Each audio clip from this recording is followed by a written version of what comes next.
Too gone. What's up, bro? How you doing? Bryan, how you feeling, boss? I've been doing good, bro. I'm For sure. excited about this moment where I get to interview you and learn about this new project For that's sure. coming out. How For you sure. feeling?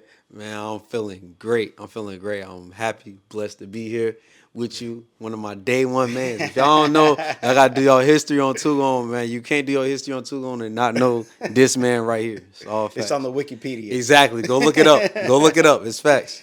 So I want to talk about that history a little bit with your music.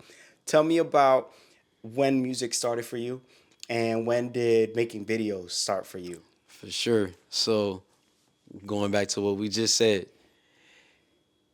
I was already making music probably for like 6 months. We recorded in the house, but I'm not taking it that seriously to ever. Because when I'm thinking of music videos, I'm thinking like studios and you know. But this guy, we're in class one day and back in 10th grade, and he just turns to me and was like, "Yo, you should do a video." And I was like, really? Like, I didn't even think that was possible at the stage that I was at. I didn't even think that was possible, but we made it We made possible. a We video. made it possible, and especially for back then, the quality of videos back then, hey, top notch. By the way, So yeah, I remember we were in high school, and you were making music. I think you had a diss track about some girl. I know the content was very different back then, yeah, but you also were making songs that were more serious too. Like some of hmm them, like that one, I think it was a little more funny. Maybe you yeah. weren't trying to be funny with the It- diss track towards the yeah, person. yeah, yeah, yeah. It was a little bit of both, but I get what you're saying. But I knew you also had music where it was like, this is really what I'm about. Exactly, for And sure. that's when I said, yo, I really think you should make a video. Mm, And so we shot that video. And I've always sort of followed your music career since then, for since sure. high school. Yeah, And I've seen you come a long way for with sure. the quality of your work. For sure, I appreciate that. What has contributed um, to your music becoming of higher quality? For sure. So I always felt like when I think back at that time, I feel like that's what kind of like stunted the growth early on. It's just not knowing that we needed better quality.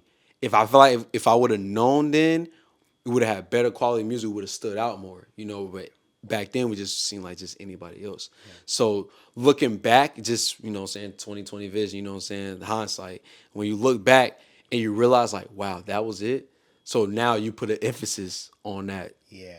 going forward. So, what are the factors that make music higher quality?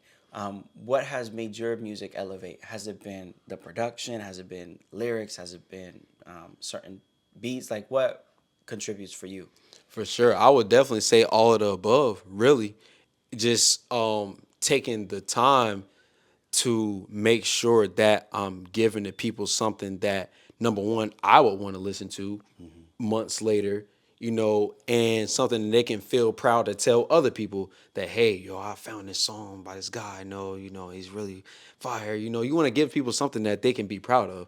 And for other people to feel proud, I need to feel proud of it. You know, so with this new project I ain't playing, when I put this out, this is one of the first times with a full project that I felt proud and felt confident. It was like, I know people are gonna like this. So, you mentioned your new project, For I Am sure. Playing, Yes. 7 tracks. Yes. Talk to me about why seven? Why didn't you do more? Or why was that the perfect number for you? For sure. So to be completely transparent, it was more. But Okay. but for the sake of trying to get something to the people right then and giving something cohesive also, I felt like trimming it down to 7 was a good mix. And when you really listen to the project and you hear the transition of context that it goes throughout the whole project, you can see why it just Yeah. needed 7 songs. So let's talk about some of the songs on this project. For sure. One of the ones I'm thinking of right now is 8 p.m. in Charlotte.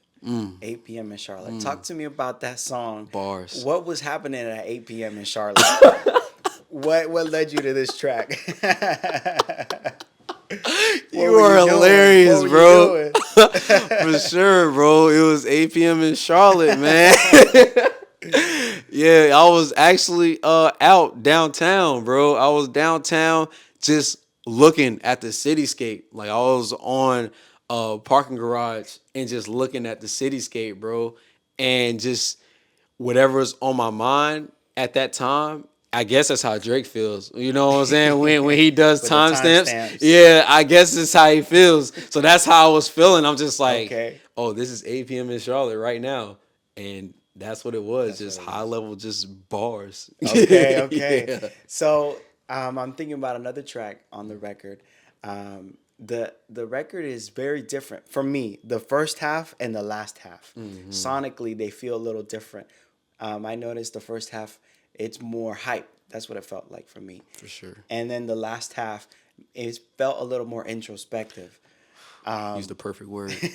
Tell me about the differences between the first half and the last half with these tracks. For sure. So given those two halves, which number one, I appreciate you recognizing that. Um, I realized that I have two audiences that I have to satisfy, and probably more than that. But that's the two that I was focusing on with this project. So I had people that, you know what I'm saying, like me to be more confident and braggadocious and, you know what I'm saying, talk that talk. So I wanted to give them something, at the beginning because they're the ones that go in and be like, oh man, it's making me sad, man. I can't listen to the. So I had to give them something to try to keep them Okay. in, and for the people that really know Tugon and know what he goes through, that back half is for them for sure. Yeah, What side do you like more? definitely the introspective side, Okay. side for sure.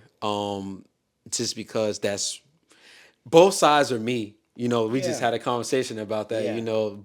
Both sides are me, but I like to make music so people can really understand what's going on in the inside. Cause, and you know what I'm saying? Of course, everybody like to turn up. Yeah. Everybody like to talk talk their stuff and, you know what I'm saying? They poke their chest out. Everybody like to do that.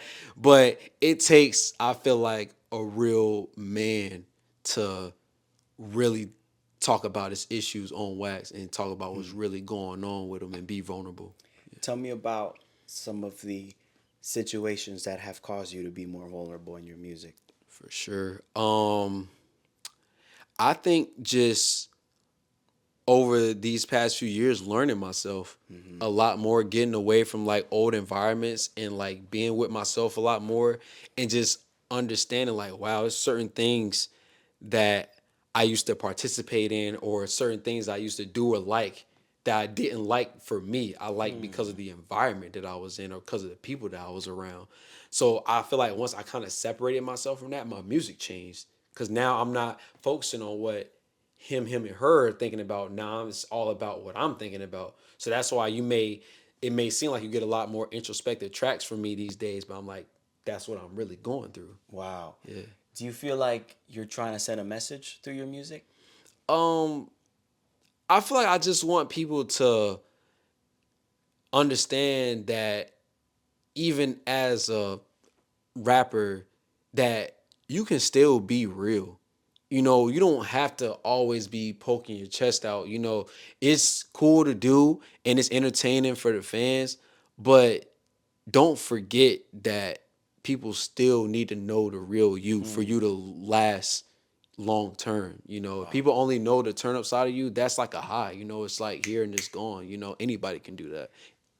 Yeah. So this is really interesting. The real you.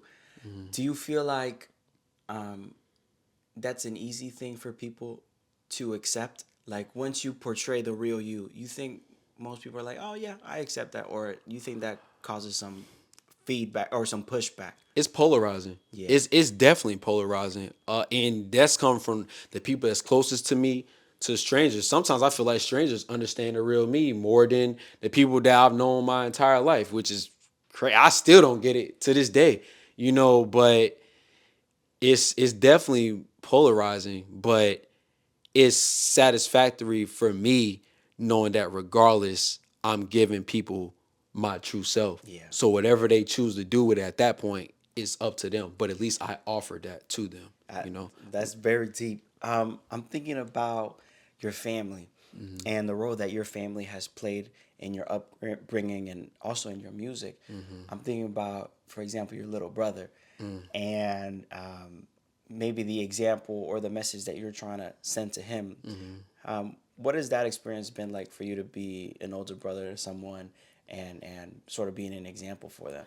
For sure. That changed me a lot too. Just seeing, because by the way, I got two little brothers. Jacob, I love you.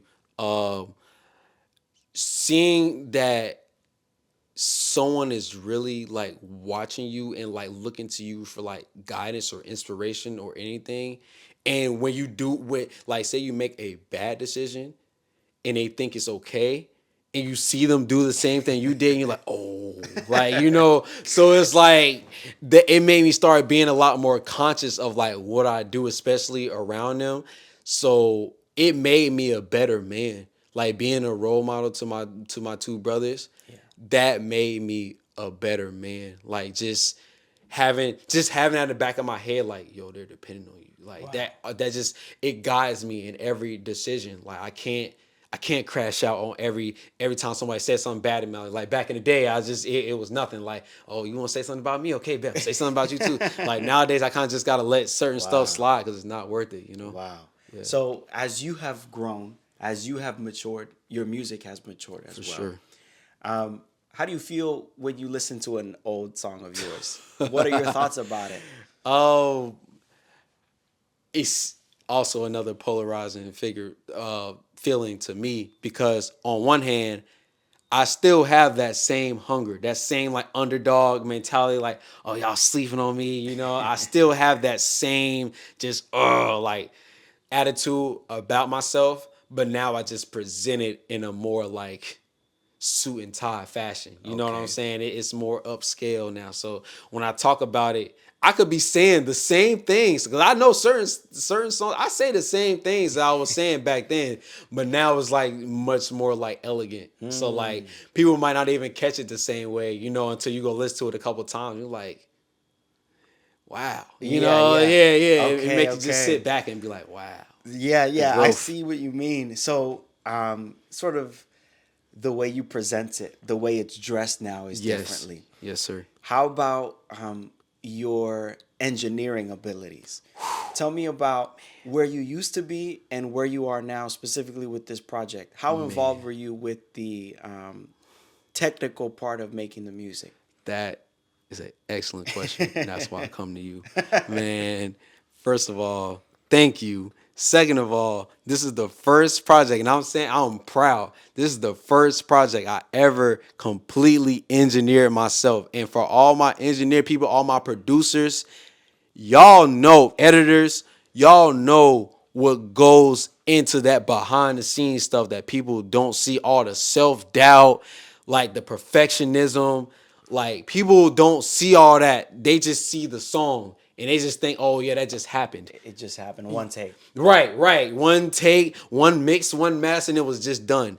No, it took months. I literally started working on this project in September, and it didn't come out really. If I'm really being honest, really like August. Really started working on it in August, and it didn't come out till almost March. It came out February 27th on Mullah's birthday. Shout out, Okay, yeah. okay. So several months of mixing and recording. When do you know I'm done? Like it's ready to be released. What is that? So I'm big on like trying to make a cohesive project, no matter how many songs it is or whatever I'm giving to the people. I want it to sound cohesive. So I have to have a song that feels like an intro, and I have to have a song that feels like an outro. Whatever order I make them in is what it is. But once I have those two songs, I know that I'm at least 95% there. If I have an intro Okay. and an outro, I'm almost there. Because most of the time the songs in the middle are already done. But the intro and outro are always the hardest to me. A sort of sets the tone. Exactly. Okay. Exactly. Okay. Exactly. And which do you feel like is the best song on this new album? I ain't playing. it's tough. It's tough because I really got attached to all these songs. Like, 'cause I spent hours and days and weeks with each of these songs individually, trying to get them to the best possible quality to give to the people. But my favorite song is definitely "Can't Die with Regrets." Okay. I feel like that was the most like um daring take for me, just being on like a dance type beat, Yeah. and also the context of what I was talking about, given the fact that like I just lost my dad, and like actually saying that on record, and you know that was a lot for me. Even though when you hear the song, it kind of just sounds like I just said it, but like for me, behind the scenes, that was like a lot. That was a Wow. lot for me. That was like that's my therapy. Yeah. Yeah. You know, you've touched a really sensitive subject of losing your father. And I just want to know, how did that experience um, transform your life and bring you to where you are today? For sure, bro. Just having a lot of talks with my dad, because you know what I'm saying, people know like my history with me and my dad. We didn't always like get along. We didn't always see eye to eye. But in the past few years, like before he had passed away, we had really took a lot of time to work on our relationship. And just knowing where he was at in life, he just had so much more to do. You know, he has so much more to give. And I feel like when he passed, he passed with a lot still on him. And one of those things that was on him was regret, you know. And that's one thing that I just, when he passed, it just made me just put it into like 4K, I guess, no pun intended. Like, I cannot die with regrets. You know, I can't. I can't. I can't. And that's why that song means so much to me, because of just the message, because that's real. And a lot of people just might skip over and just be like, oh, yeah, yeah, yeah. But that's real life, because we're all here, you know, one day, and one day we're not. Not to get all like harpy or whatever, but like you have to make the most Yeah. of your time, make the most of today, because Yeah. tomorrow's not promised. So, what's the message that Tugon wants to give?